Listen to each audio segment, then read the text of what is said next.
तो जो मूवी मैं अभी आपको एक्सप्लेन करने वाली हूँ उसका नाम है एस्ट्रो बॉय।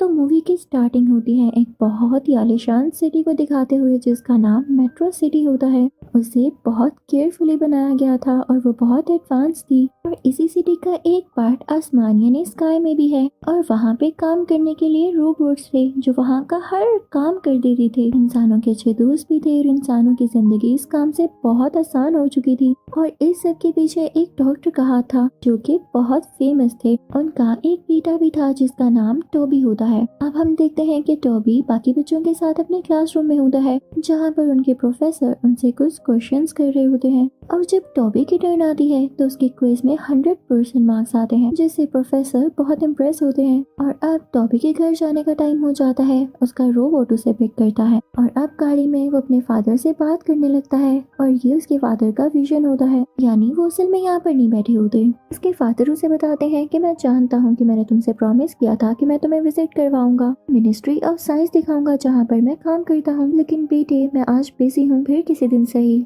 तो टोबी कहता है कि पापा तो इसी तरह कहते रहते हैं। तो वो अपने रोबोट के साथ मिनिस्ट्री ऑफ साइंस जाता है जहाँ पर वो अपने फादर को बुलाता है। अब टोबी के फादर उसे मिलते हैं लेकिन वहीं पर एक प्रोफेसर भी होते हैं जो कि मिनिस्ट्री ऑफ साइंस को फंड्स दिया करते थे। तो वो डॉक्टर यानी टोबी के फादर से कहते हैं कि आप भी अपने बेटे को अपने जैसा बनाएं, इसे मिनिस्ट्री ऑफ साइंस का विजिट करवाया करें ताकि इसे भी सब कुछ पता चल सके। तो डॉक्टर कहते हैं अच्छा। तभी टोबी प्रोफेसर से कहता है कि मैंने मिनिस्ट्री ऑफ साइंस का अभी तक जितना विजिट किया है मैं इतना ही जान पाया हूँ कि आप लोगों को अभी भी एडवांस वेपन्स की जरूरत है। तो प्रोफेसर दिल ही दिल में सोचने लगता है कि ये बच्चा कितना जीनियस है, लेकिन साथ ही साथ उसे बुरा भी लगता है कि इसने मिनिस्ट्री ऑफ साइंस को बात क्यों की, ये छोटा होकर मुझसे ज्यादा नॉलेज कैसे रखता है। वो जल्दी उसे यहाँ से बाहर भेज देता है। इनमें हम दोबारा से क्लास को देखते हैं जहाँ पर एक ओल्ड डॉक्टर क्लास दे रहा होता है और ब्लू और रेड एनर्जी के बारे में बताता है। और वहीं पर वो क्लेवर प्रोफेसर भी आ जाता है और उससे वो दोनों एनर्जीज ले जाता है और कहता है कि आगे इलेक्शंस होने वाले हैं, मुझे इनकी जरूरत पड़ेगी। और डॉक्टर को ये बात बिल्कुल पसंद नहीं आती। फिर हम टोबी को देखते हैं जो रोबोट से वो कार्ड ले लेता है जो मिनिस्ट्री ऑफ साइंस तक जाने के लिए यूज होता है। अब थोड़ी देर बाद हम एक सेमिनार को देखते हैं जिसमें टोबी के फादर भी होते हैं, वही ओल्ड डॉक्टर भी, और वो कोई एक्सपेरिमेंट करने वाले थे जिसमें उन्होंने एक रोबोट की बॉडी में ब्लू कोर एनर्जी को डालना था। लेकिन तभी वहाँ पर वो क्लेवर प्रोफेसर आ जाता है, वही टोल हाइटेड प्रोफेसर, और उनसे कहता है कि ब्लू कोर एनर्जी की जगह रेड कोर एनर्जी क्यों न डाली जाए। सब लोग कहते हैं कि नहीं, ये खतरे की बात है, हम ऐसा नहीं कर सकते।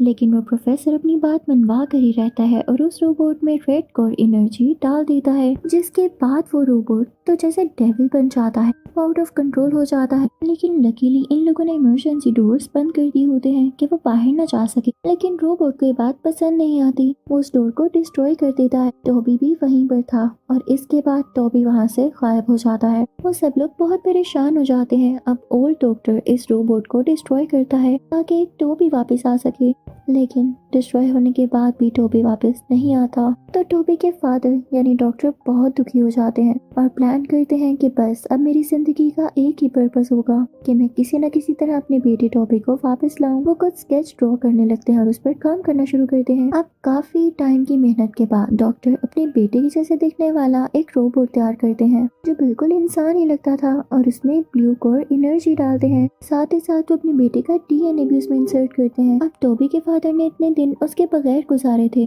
तो वो इसी रोबोट को टोबी समझ के बहुत प्यार करते हैं और इसे घर ले आते हैं और टोबी के पर्सनल रोबोट से कहते हैं कि तुम तो जान चुकी होगी कि ये एक रोबोट है, लेकिन कभी भी इसको शो मत होने देना। अब टोबी के फादर यानी डॉक्टर उस पर्सनल रोबोट को कहते हैं कि तुमने टोबी का बहुत ख्याल रखना है और हम मिलकर इसे घर में ही पढ़ाएंगे, क्योंकि जाहिर है अब ये रोबोट बाहर स्कूल तो नहीं जा सकता था। अब क्योंकि टोबी सारा दिन घर रहने लगा था तो वो पुरानी पुरानी बुक्स पढ़ने लगता है जिसमें कुछ आर्ट और क्राफ्टिंग के तरीके भी होते हैं, जिससे वो फ्लाइंग चीजें बनाने लगता है और बहुत एंजॉय करता है। अब रोबोट और टोबी मिलकर बहुत गन डालते हैं तो ये बात डॉक्टर यानी टोबी के फादर को पसंद नहीं आती। तो वो पर्सनल रोबोट कहता है कि ये गन मैंने डाला है। तो डॉक्टर उसे डांटते हुए टोबी को भी उसके कमरे में भेज देते हैं। अब टोबी अपने रूम में होता है और वो उस विंडो से बाहर गिर जाता है, लेकिन तभी उसके पाँव के नीचे से आग निकलती है। वो हैरान हो जाता है कि वो नीचे क्यों नहीं गिरा। वो उड़ने लगता है और पूरी सिटी उड़कर देखता है। इवन वो इतना ऊंचा पहुंच जाता है कि क्लाउड्स को भी टच कर लेता है। ये सब इसे बहुत अच्छा लग रहा होता है तो ये सीधा अपने डैड को बताने जाता है। लेकिन तभी उधर क्लेवर प्रोफेसर को कोई साइन मिलता है जैसे आसपास ब्लू कोर एनर्जी है।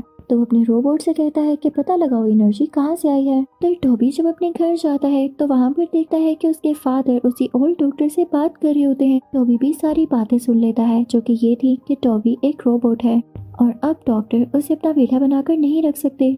टॉबी बहुत उदास हो जाता है और अपने फादर से पूछता है तो उसके फादर कहते हैं कि हाँ, तुम मेरे बेटे नहीं बल्कि एक रोबोट हो। मैं चाहता हूँ तुम यहाँ से चले जाओ, मुझे बहुत बड़े बड़े काम करने हैं और तुम्हारी इन हरकतों की वजह से मैं खुद को डिस्ट्रैक्ट नहीं होने दे सकता। टॉबी बहुत दुखी हो जाता है और वहाँ से चला जाता है। अब उधर वही क्लेवर प्रेसिडेंट यानी क्लेवर प्रोफेसर अपने रोबोट्स को ऑर्डर दे चुका था कि वो टॉबी को ढूंढ ले। तो वो सब मिलकर टॉबी को पकड़ लेते हैं और किसी ब्लू रे से उसे बांध देते हैं, लेकिन टॉबी उन सबको डैमेज करता हुआ वहाँ से भाग आता है। अब प्रेसिडेंट को जब पता चलता है कि टॉबी भाग गया है तो वो रोबोट से कहते हैं कि उसकी ब्लू कोर एनर्जी निकाल दो और अब सारे रोबोट्स उसकी ब्लू कोर एनर्जी लेने के लिए उसे डिस्ट्रॉय करने वाले होते हैं। उनके अटैक से टॉबी नीचे ट्रैश में जाकर गिरता है। वो तकरीबन बेहोश हो जाता है, यानी ऑलमोस्ट फेंट होता है। और सब लोग चाहते थे कि उसकी ब्लू कोर एनर्जी निकाल ले। तभी वहाँ ट्रैश में से उसे एक रोबोट मिलता है। वहाँ पर कुछ बच्चे भी आते हैं, लेकिन इससे पहले कि वो आपस में कुछ बात कर सकते, प्रेसिडेंट के रोबोट्स वहाँ पर आकर टॉबी को ले जाते हैं।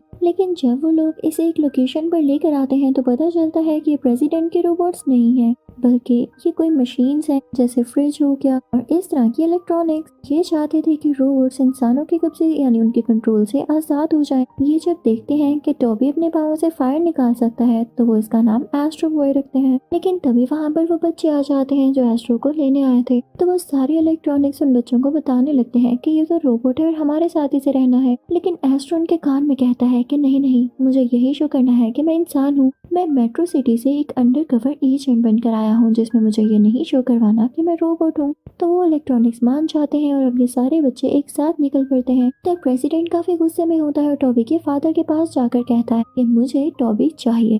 तो टॉबी के फादर कहते हैं कि हाँ, वो एक रोबोट है। मैंने उसे तब बनाया जब अपने बेटे को बहुत मिस किया करता था, लेकिन उसने कुछ ब्लंडर्स करने शुरू कर दिए थे, तो मैंने उसे घर से निकाल दिया और जैसे ही वो मुझे मिलेगा मैं उसे डीएक्टिवेट कर दूंगा और ब्लू कोर एनर्जी तुम्हें दे दूंगा। वो सारे बच्चे एस्ट्रो बॉय को अपने घर ले आते हैं। वहाँ पर एक आदमी होता है जो कि रोबोट्स का दीवाना था। तो अब वो एस्ट्रो से पूछता है कि भाई तुम्हारे पेरेंट्स कहाँ हैं? तो एस्ट्रो कहता है कि मेरे कोई पेरेंट्स नहीं। तो सारे बच्चों से कहते हैं घबराओ नहीं, हम भी ऑर्फन्स हैं और ये अंकल हमें बहुत प्यार करते हैं, ये तुम्हें भी बहुत प्यार करेंगे। और अब आहिस्ता आहिस्ता उन सब में दोस्ती हो जाती है। रात को सोने से पहले वो आदमी एस्ट्रो बॉय के पास आता है और उसे बताता है कि वो मिनिस्ट्री ऑफ साइंस में एक बहुत अच्छा साइंटिस्ट था और उसने डॉक्टर के साथ भी काम किया था, जो कि बेसिकली एस्ट्रो बॉय के फादर ही थे, यानी टॉबी के फादर। वो लोग सुबह घूमने जाते हैं, तब उन्हें एक येलो कलर का बहुत ह्यूज रोबोट नजर आता है। सारे बच्चे उसे बताते हैं कि 100 साल से ऐसे ही पड़ा है, इसे बहुत कोशिश करी ठीक करने की, लेकिन ये ऑन ही नहीं होता। तो अब एस्ट्रो बॉय उसे अपनी बॉडी से ब्लू को एनर्जी देता है तो वो ठीक हो जाता है। और ये देख के वो अंकल जिन्होंने इन बच्चों को अपने घर में रखा हुआ था वो बहुत ज्यादा खुश हो जाते हैं। अब वो सारे मिलके उस बड़े से रोबोट को वॉश करते हैं, उसे ठीक करते हैं और उसका नाम सोक रखते हैं। अब एस्ट्रो जब रात को एक जगह पर जाता है तो उसे वही लड़की दिखाई देती है जो कि अब उसकी दोस्त बन चुकी थी। वो मेट्रो सिटी कॉल कर रही होती है और यहाँ पर एस्ट्रो को पता चलता है कि वो भी मेट्रो सिटी से ही है और अपने पेरेंट्स से दूर यहाँ पर आई है।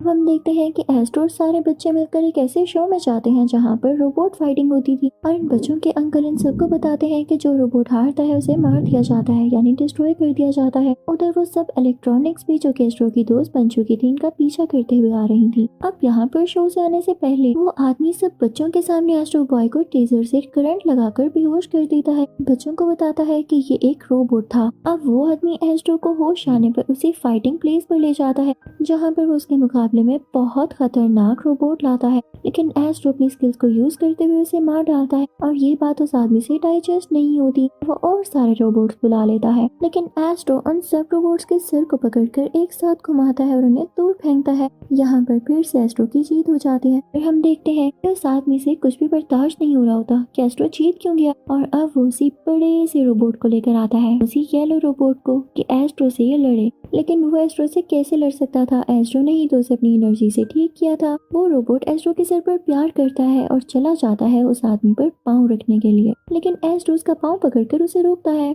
लेकिन तभी वहाँ पर मेट्रो पुलिस आ जाती है, क्योंकि रोबोट्स ही थे और वो एस्ट्रो को अपने साथ ले जाते हैं। और इस आदमी को प्रेसिडेंट ने ही भेजा होता है ताकि वो उसे ब्लू कोर एनर्जी दे सके। यहाँ पर उसके सारे दोस्त काफी उदास हो जाते हैं। अब उधर प्रेसिडेंट डॉक्टर यानी टॉबी के फादर से कहता है कि इसकी बॉडी से ब्लू कोर एनर्जी निकाल कर मुझे दो। अब डॉक्टर को ऐसा करना पड़ता है, वो उसे एनर्जी दे देता है, लेकिन जल्द ही वो उसे ब्लू कोर एनर्जी छीन कर फौरन से एस्ट्रो में वापस डाल देता है और उससे कहता है एस्ट्रो भागो यहाँ से, क्योंकि उसे अपनी गलती का एहसास हो चुका था कि एस्ट्रो कितना अच्छा है और उसने एमी ही उस पर गुस्सा किया। प्रेसिडेंट उसे कहता है कि तुम्हारी ये हिम्मत, तुमने मुझे धोखा दिया। वो रेड कोर एनर्जी को उठाता है और एक बहुत बड़े रोबोट में डाल देता है, लेकिन उसे क्या पता था कि ये रोबोट उसके लिए ही खतरा है। वो रोबोट इसी प्रेसिडेंट को अपने अंदर ले जाता है, ये भी वैनिश हो जाता है और बाकी सब यहाँ से भाग जाते हैं। वो खतरनाक रोबोट पूरी सिटी को तबाह करने लगता है। अब एस्ट्रो बॉय को जब ये पता चलता है तो वो इसी रोबोट से लड़ने यहाँ पर आता है।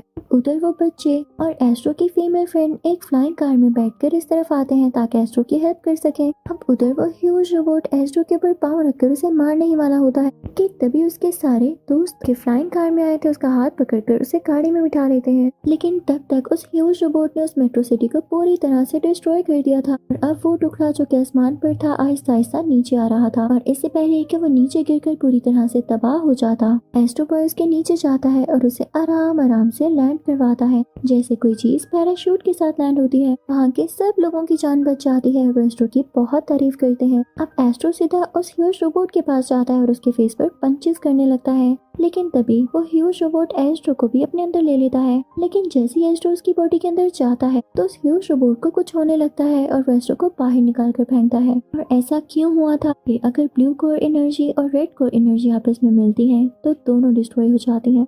अब यहाँ पर एस्ट्रो बॉय देखता है कि वही ह्यूज रोबोट उसके दोस्तों को तंग कर रहा है। एस्ट्रो बॉय डॉक्टर यानी टॉबी के फादर से कहता है कि अब मुझे जाना होगा, वक्त आ चुका है कि मैं सेक्रीफाइस दूं। वो उस ह्यूज रोबोट के अंदर चला जाता है ताकि इन दोनों की एनर्जीज आपस में मिले और ये डिस्ट्रॉय हो जाए। अब यहाँ पर बहुत बड़ा ब्लास्ट होता है जिससे वो ह्यूज रोबोट भी तबाह हो जाता है और एस्ट्रो बॉय भी। सब लोग बहुत दुखी हो जाते हैं और ये सब प्रेसिडेंट का प्लान था, तो प्रेसिडेंट को तो फौरन से अरेस्ट किया जाता है। और अब उसके फ्रेंड्स यानी एस्ट्रो के फ्रेंड्स उसके पास बैठकर रो रहे होते हैं कि तभी ज़ोग आता है जिसे कभी एस्ट्रो ने अपनी एनर्जी दी थी और अब ये टाइम था कि ज़ोग उसकी मदद करे। ज़ोग अपनी फिंगर से की छोटी सी चेस्ट में वो ब्लू कोर एनर्जी ट्रांसफर करता है और इसके बाद एस्ट्रो को होश आ जाता है। टॉबी के फादर भी उसके सामने बैठे होते हैं और वो दोनों एक दूसरे को गले से लगा लेते हैं। यहाँ पर सब लोग बहुत खुश होते हैं और उन्हें अप्रिशिएट करने लगते हैं। एस्ट्रो सबकी नजरों में एक सुपर हीरो बन चुका था। उधर हम देखते हैं कि एस्ट्रो की फीमेल फ्रेंड को भी उसके पेरेंट्स मिल जाते हैं।